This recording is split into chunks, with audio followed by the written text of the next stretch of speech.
Swadika, good morning and welcome to Newsline. I'm Cholapansa Narula. We're coming live to you on NBT, NBT World and also Radio Thailand FM 88. It's Monday, May 9th, the Royal Ploughing Day edition. Let's take a look at today's top story.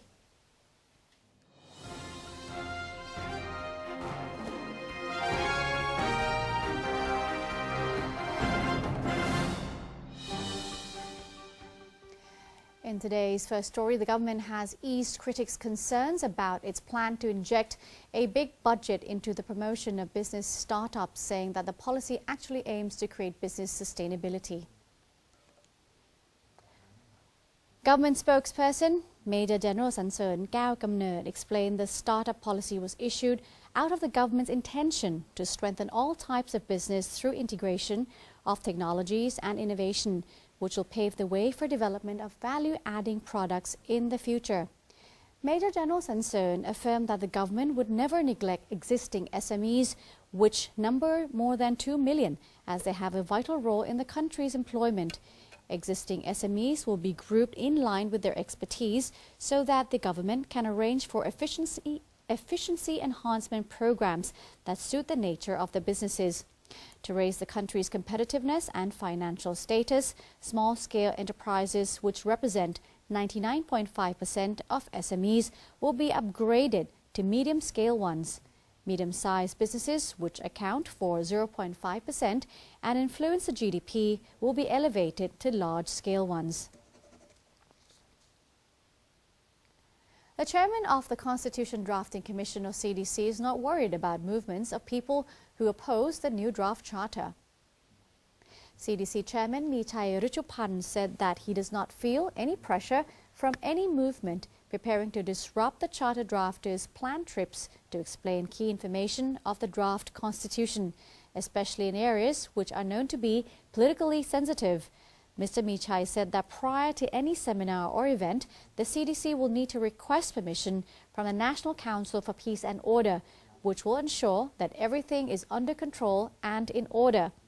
Therefore, the CDC will not need to request an additional team of security officers.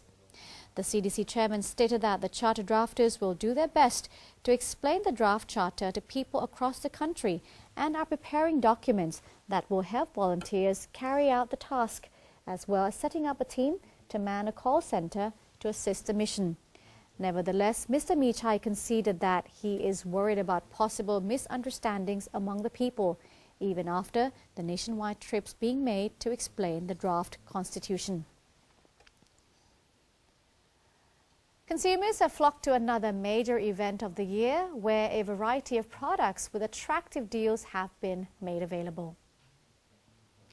The week-long Thailand Biggest Fair 2016 is now open at Impact Mueang Thong Thani, with more than 2,000 business operators from various sectors participating in. Among a variety of products available at the fair are knockdown homes, which have been put on display and attracted attention of a lot of event goers because of their relatively affordable prices of 260,000 baht to 1.9 million baht, and the ease of building that allows homeowners to move in without having to wait for a long construction period.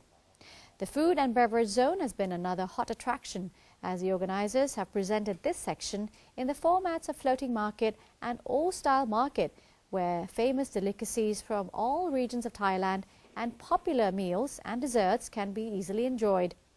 A total of 12 zones presenting other products that range from furniture and electrical appliances to jewelry and accessories, as well as baby and maternity products, also await interested consumers from now until May 15th at Impact Mueang Thong Thani in Hall 1 till 7. Meanwhile, a special event has been organized in Bangkok to promote Thailand's and Southeast Asia's aviation industry. Here's more. The Aerospace Industry Association of Thailand has joined SkyTouch Thailand Company Limited in organizing the Thailand Aviation Expo 2016 at Queen Circuit National Convention Center. At the official opening of the event, Permanent Secretary of the Transport Ministry, Chai Thipsunavi, who chaired the ceremony, said that the aviation industry, particularly in Southeast Asian region, has seen strong growth. to the point that there is a need of more personnel. Mr. Chathai noted that the Thailand Aviation Expo 2016 is an opportunity to offer information, inspire, boost vision and promote the Thai aviation sector, especially among the target group that includes youth, students and members of the public with a particular interest in the industry. Throughout the two-day event, ending Sunday, May 8th, aviation professionals have united to share their experiences and knowledge of aviation to help over 30 industry-related booths recruit new personnel to the exciting aviation industry in the Southeast Asian region. Turning to our next story, drought and high temperatures have affected agricultural production nationwide. Severe drought cuts crop production by half in the southern border province of Yala. This year's dry season in Yala is reportedly the hottest in many years, damaging many vegetable farms in Mueang district. Garlic chai farmers in the district said they now sold only 20 kilograms of their produce per day from 40 to 60 kilograms before drought hit. In Satun province, a sufficiency economy farmers group have grown drought-tolerant pumpkins on a 6-rai farm during the dry season with financial support from the government. More than 2,000 kilograms have been harvested. When the rainy season arrives, the group will change to plant rice. In Nakhon Sawan, more than 1,000 people in Mapan district organized a ceremony to pray for rain.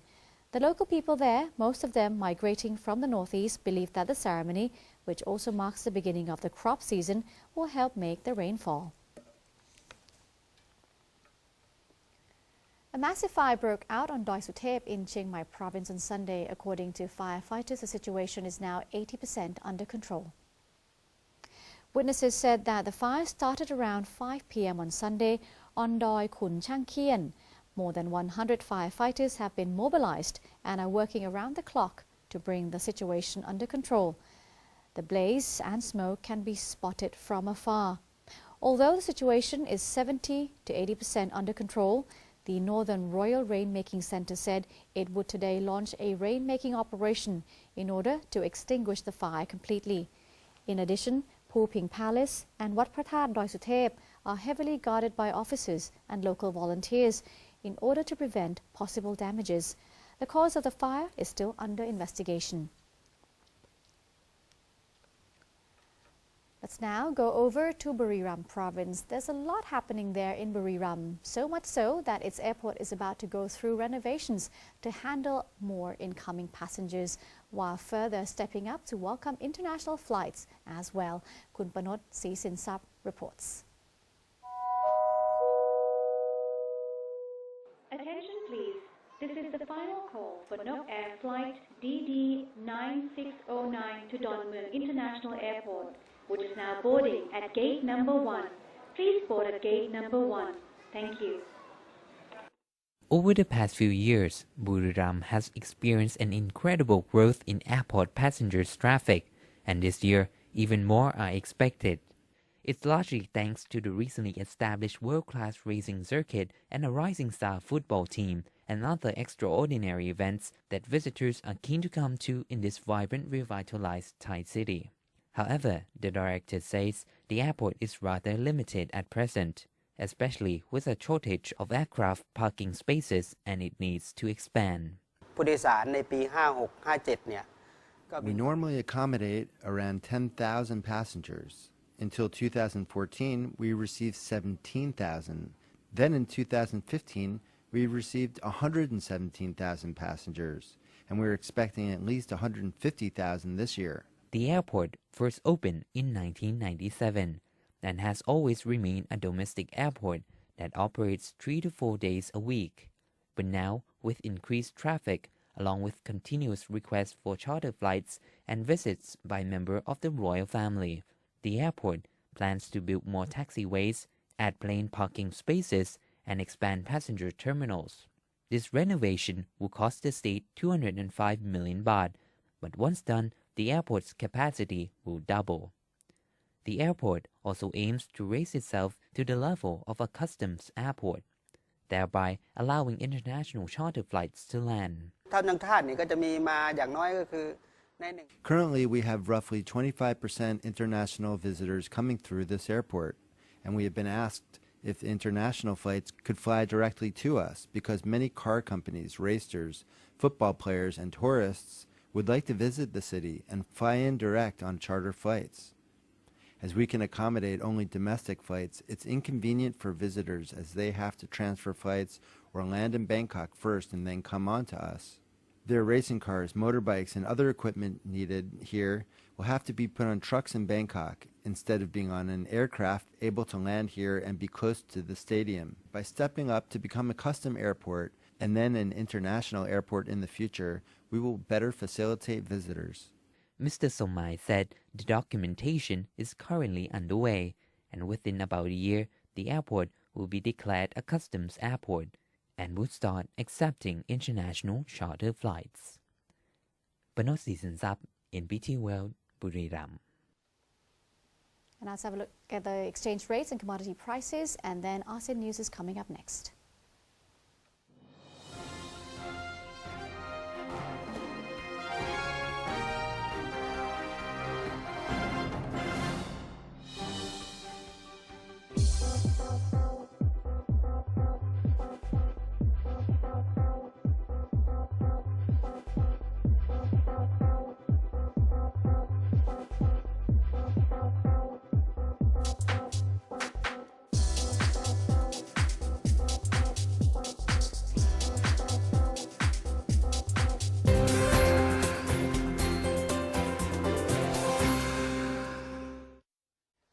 You're watching Newsline. I'm Chalapansa Narula. Japan's Foreign Minister Fumio Kishida discussed Vietnam's territorial disputes in the region during his official visit to Hanoi. A Japanese official said Vietnam has asked Japan to provide new vessels to strengthen its coast guard, the latest sign of growing ties among the states locked in maritime rows with China. China claims almost the entire South China Sea, believed to have huge deposits of oil and gas, and is building islands and reefs to bolster its claims. Brunei, Malaysia, the Philippines, Taiwan and Vietnam also have claims to parts of the waters, through which about $5 trillion in trade is shipped every year.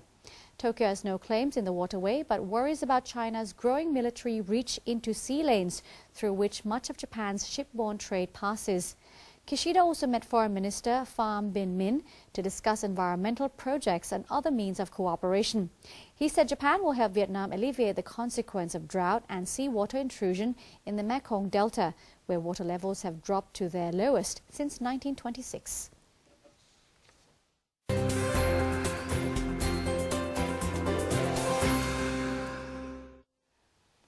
Greek police fired rounds of tear gas during a protest outside Parliament in central Athens on Sunday evening, where lawmakers were discussing controversial tax and pension reforms. A number of hooded protesters threw petrol bombs at police, who responded with stun grenades and tear gas, forcing crowds to quickly disperse. On Friday, May 6, Greeks went on a 48-hour nationwide strike against the reforms as Prime Minister Alexis Tsipras appealed to fractious lawmakers to approve the overhaul as part of a multi-billion euro bailout.